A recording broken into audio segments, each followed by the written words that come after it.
Tax دینے والے شعبوں پر مزید بوجھ۔ وزیر خزانہ مفتاح اسماعیل کی قومی اسمبلی میں آئیں بائیں شائیں بجٹ تقریر سمیٹتے ہوئے سچ بتایا کہ IMF کے کہنے پر ٹیکس کا ہدف 7,004 ارب سے بڑھا کر 7,400 ارب کر دیا۔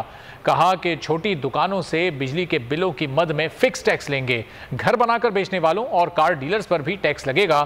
ان ٹیکسز سے مہنگائی نہیں بڑھے گی بلکہ پاکستان کا ریونیو بڑھے گا۔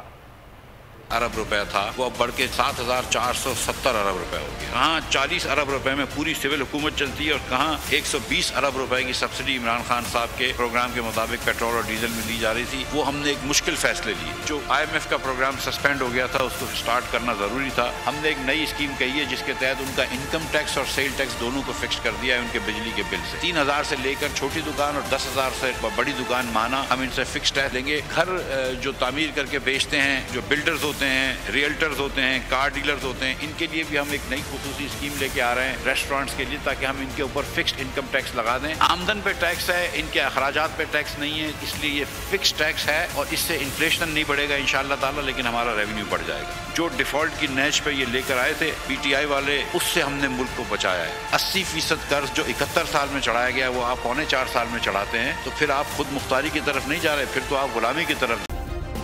سبسکرائب کریں اور بیل دبائیں تاکہ کوئی خبر رہ نہ جائے۔